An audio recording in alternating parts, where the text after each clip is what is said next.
The Early Psychosis program has been in existence for nearly 20 years and is based at the Bondi Centre in the eastern suburbs of Sydney. It's right in the centre of the city and close to Bondi Beach, which people are probably familiar with. So we're lucky enough to have lots of open spaces and green parks as well, and we try to maximise the use of those when we can. We see people in the community once they have come out of hospital, and really as an outpatient program in making them feel as comfortable as possible when getting back to normal after experiencing mental illness.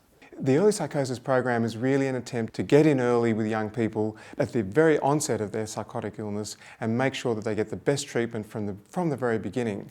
The idea there is to prevent long-term disability that can occur in people who go on to develop a chronic serious mental illness. We know that young people, when they initiate antipsychotic treatment, are particularly vulnerable to developing weight gain and metabolic complications. So we wanted to set up a program where we could intervene early for the body and not just the mind. Keeping the Body and Mind program has been something that's been in evolution for probably almost a decade, at least in our minds. Where we've gotten to today with it is actually quite a comprehensive program, but where it began was back about just under a decade ago when we were observing the problem of a weight gain and metabolic complications in young people with psychosis. When a young person is diagnosed with diabetes, let's say they're 18 years old and they get type 1 diabetes, right from the very beginning, our education and our clinical behaviours are all aimed at restoring a perfectly normal life to that individual. And it struck me that that same vision and attitude was lacking in mental health services. What we did was we came up with a clinical algorithm, and that was something that we developed in collaboration with our endocrine colleague, Professor Catherine Samaras. It was very much a clinical guide for mental health clinicians as well as general practitioners in how to actually address this problem of physical health comorbidities in young people with psychosis. We know people put on weight very, very rapidly, and if we intervene at that early stage, we can prevent the weight gain, we can prevent the development of insulin resistance, we can prevent the steps that seed future ill health. We have a more structured lifestyle intervention approach where we actually have a range of physical and nutritional interventions for every single client that comes into the program. The key elements are having a multidisciplinary team that brings together a holistic pattern of care. Adding in the exercise physiology and dietetics components has really worked seamlessly because the multidisciplinary framework was there to start with, and the prevention mantra, which is part of our Keeping the Body and Mind program, is entirely consistent with the overarching theme of early intervention. It's really been a very natural marriage. What we're trying to do is create a situation or an environment where it's really open and welcoming for the young people to come and attend. And actually coming and talking to someone about your mental health and having to face lots of curly questions about what's going on in your life is quite challenging. It's often something young people don't particularly want to do. So actually being able to introduce them to things that they see as important, that they see as relevant, and that they see as valuable. So things like exercise, things like diet, they're things that people can identify with and attach to very quickly. And I think they're things they feel much more comfortable talking about. So being able to have that arm of the program does mean that we get them engaged with the centre, that they see the centre as a valuable place to come, and that can actually really engage them with the mental health side of the program as well. We've been lucky enough to have a gym set up within the community centre, which is pretty unusual in a mental health facility. So it's a full gym, we've got aerobic and resistance-based equipment, and we run programs for the young people. So it's going to feel like we're going up a slight hill. It won't be anything you can't handle. Where are we at out of 10, do you reckon? The most important thing is having people in the room and getting people wanting to come and spend time here. So it's all about rapport and getting people to feel comfortable with this space.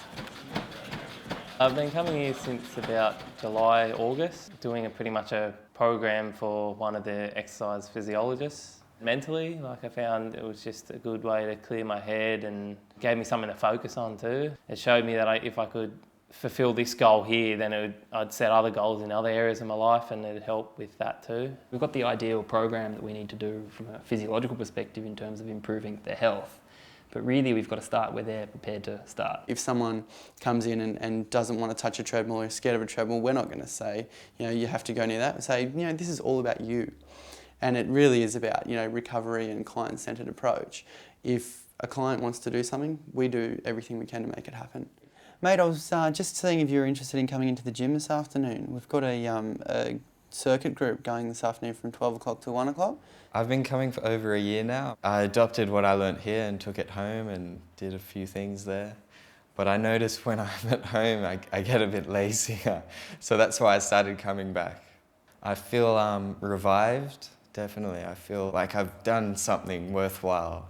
You're with your friends, I suppose. You have someone to work out with. And then you have those EPs who are really good at pushing you and showing you different exercises. It's like having a personal trainer that you don't have to pay for, and they're always going to be here. You know, you don't have to book in a time to see them or anything. You just come in and they're here.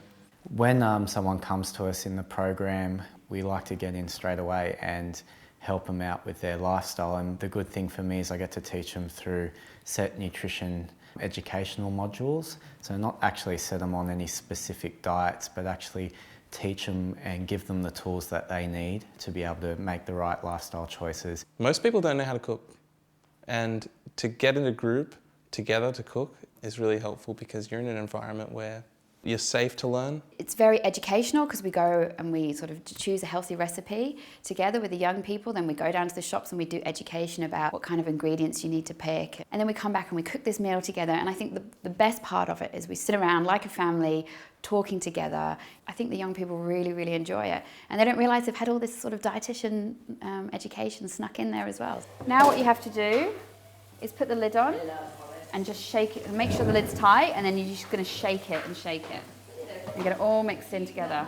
What we've done is to compare the results in this group with another group of young people from another part of Sydney who had treatment as usual, standard care with early intervention, but without those additional exercise physiology and dietetic intervention components. And what we've been able to demonstrate is really quite astonishing. The centre's had a huge impact, I think, on patients but also on staff, and on really changing the culture and bringing exercise to the forefront.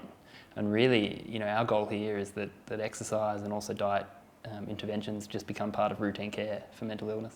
What we're really trying to do is to create a youth-friendly, welcoming space. And if you have people come in where they see young, motivated exercise physiology students, where we have a gym and we've got a Wii and we've got things happening, it means that people actually see it as quite a welcoming, open kind of place to come to. Initially I was a bit apprehensive coming here. I was like, oh, you know, new situation, you know, new environment. But once I met everyone and, you know, everyone kind of went over their roles and what they do here, it just made me feel a lot more comfortable and just made it easier. It wasn't like a burden to come here. I have friends who are in different centres and they don't have the same facilities or the same groups that we have, and they definitely don't benefit the same the way I do.